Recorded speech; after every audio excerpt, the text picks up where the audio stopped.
Derna has dramatically stepped up in the past 24 hours. It follows criticism from residents that it's taken too long to arrive and been chaotic and uncoordinated. Now Libyans are facing another crisis, the possible outbreak of disease. So they're handing out masks. And there's frantic spraying of streets with disinfectant. There are potentially thousands of decomposing bodies still encased in mud or buried under rubble. The water is heavily contaminated and the risk of infection is high. So Libyans from all across their fractured country are trying to help. You try and describe everything, but you're lost for words. You're lost for words. Like, it's an absolute catastrophe. This is for our country, this is for our home, so we will do everything and everything we can do for our home. But the frenzied attempts to help have clogged up the main route into the city's gutted centre. But even with the increased activity and extra resources being thrown at this issue, this shows you just how big the problem is. This didn't exist before. It was a tiny trickle of a stream if there were lots of rain and showers.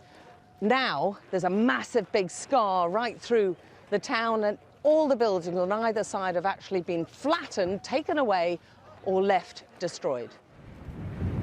The Libyan National Army, headed by the military strongman Khalifa Hafter and his sons, has been accused of using the disaster to exert further control over the east. His commandos were anxious to show us their efforts to help, after being widely condemned for focusing on bolstering their power here rather than distributing humanitarian aid. The youngest Hafter son could be the next man in charge here. He's happy for us to film him shaking hands with soldiers from the west.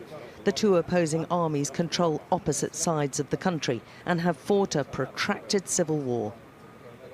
General Saddam Hafter is head of the Disaster Response Committee, in charge of organising international aid teams, many of whom have told us of the struggle to get access, but he was reluctant to talk about his role.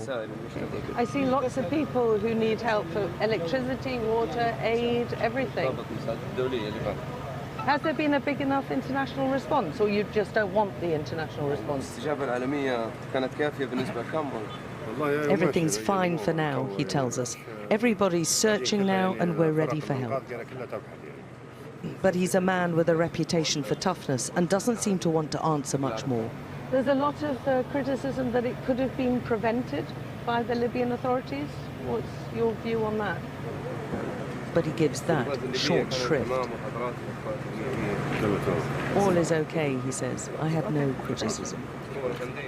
His key role in East Libya means he and his family are also in charge of the aid distribution and any inquiry into what went wrong.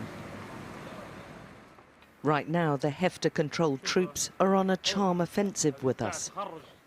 They want to hammer home their dedication to the people of East Libya and how they're trying to find and retrieve the victims of this huge disaster. We're here and helping retrieve the dead bodies. May Allah help us and may Allah help Libya. All of us are brothers and the guys are here and we're ready to give everything, even if that costs us our lives. The Derna coastline is thick with debris, so much so you can walk on the water. It's littered with the battered remnants of barely recognizable vehicles. Terrified families had been racing to drive their way out of the torrent, but their shattered cars show they stood little chance in the face of such force. And divers are still 1 week on, finding hundreds of bodies trapped beneath. And fear there are still many more. Alex Crawford, Sky News.